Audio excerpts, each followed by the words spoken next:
Hello everyone, welcome back to my channel. আমার মতো dessert লাভারদের জন্য আজকে খুবই ইয়াম্মি আর ঘরে সহজ পদ্ধতিতে তৈরি করে নেওয়া যাবে এরকম একটা ডেজার্ট আইটেম নিয়ে এসেছি, যেগুলো আমরা রেস্টুরেন্টে গিয়ে কিন্তু অনেক দাম দিয়ে মাঝে মধ্যেই আমরা অর্ডার করে খেয়ে থাকি। তো আজকে আমি বানাবো dry fruit coffee moose with strawberry. তার জন্য প্রথমে বেশ কিছু পরিমাণ ড্রাই ফ্রুট আমি নিয়েছি, যেমন কিছু পরিমাণ নিয়েছি আমন্ড, কাজু, ক্র্যানবেরি, কিশমিশ, আর কিছু পরিমাণ নিয়েছি মুজলি। আপনারা চাইলে যে কোনো আপনাদের ইচ্ছা মতো ড্রাই ফ্রুট নিতে পারেন। আর আমি নিয়েছি 4-5টা মতো খেজুর। খেজুরের বীজগুলো কিন্তু বাদ দিয়ে দিতে হবে। খেজুর বাদে বাকি সব ড্রাই ফ্রুটগুলো এরকম ড্রাই রোস্ট করে নেবো।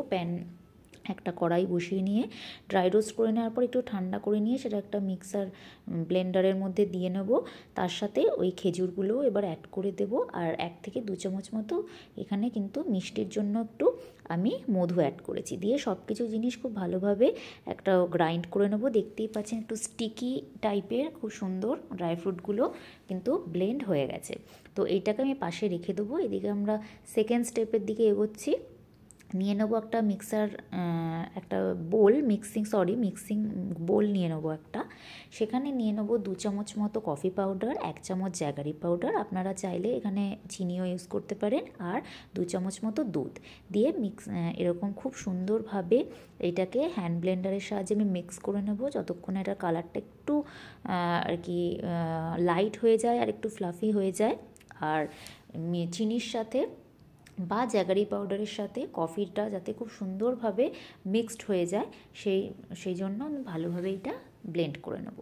তারপর এখানে 1/4 কাপ মতো আমি দিয়ে নিয়েছি আমুল ফ্রেশ ক্রিম। আপনারা চাইলে এখানে হুইপড ক্রিমও ইউজ করতে পারেন। আমি ফ্রেশ ক্রিম দিয়েছি।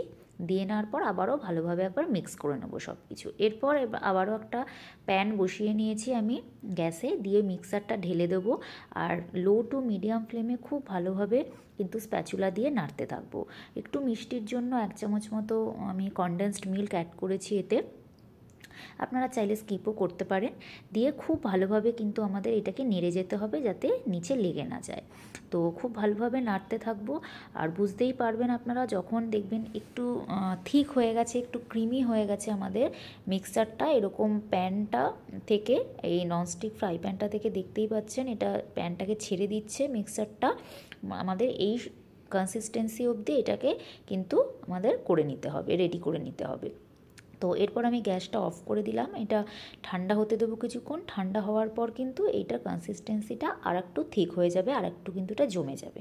তো এটা আমি রেখে দিলাম একটু ঠান্ডা হতে। এদিকে একটা আমি গ্লাস নিয়ে নিয়েছি, একটু বড় গ্লাসটা নিয়েছি, আর একটু ছোট হলে ভালো হতো। তো এটা হাফ ফিল হয়েছিল আমার, পুরোটা ফিল হয়নি। তো আপনারা চাইলে যে কোনো একটা কিছু কাচের জার হোক বা গ্লাস হোক নিয়ে নেবেন। 2 চামচ মতো প্রথমে বেস হিসেবে দিয়ে নেবো ওই ড্রাই ফ্রুটের যে মিক্সচারটা সেইটা। তারপর উপর থেকে দিয়ে নেবো 2 চামচ মতো কফি মুজটা। দেখতেই পাচ্ছেন কতটা থিক হয়ে গেছে মুজটা, একটা ক্রিমি টেক্সচার চলে এসছে ঠান্ডা হওয়ার পর। তো এইভাবে স্টেপটা দুবার এরকম সেম স্টেপ আমি রিপিট করছি। আবারও আরেকবার 1 চামচ মতো দিয়ে নিয়েছি উপর থেকে ড্রাই ফ্রুট মিক্সার, আর তারপরে আবারও 1 চামচ মতো দিয়েছি কফি মুস। তারপর মেন যে অ্যাট্রাকশন উপর থেকে দিয়ে নেবো আমি একটু স্ট্রবেরি। আপনারা যে কোনো পছন্দের ফল নিতে পারেন। এটা আমাদের বাড়ির গাছে হওয়া স্ট্রবেরি, এটাকে টুকরো করে কেটে নিয়েছি স্ট্রবেরিটা। আর একটু মধু মাখিয়ে নিয়েছি যাতে ট্যাঙ্গি ফ্লেভারটা একটু ব্যালেন্স হয়, দিয়ে উপর থেকে এরমভাবে গার্নিশ করে দিয়েছি।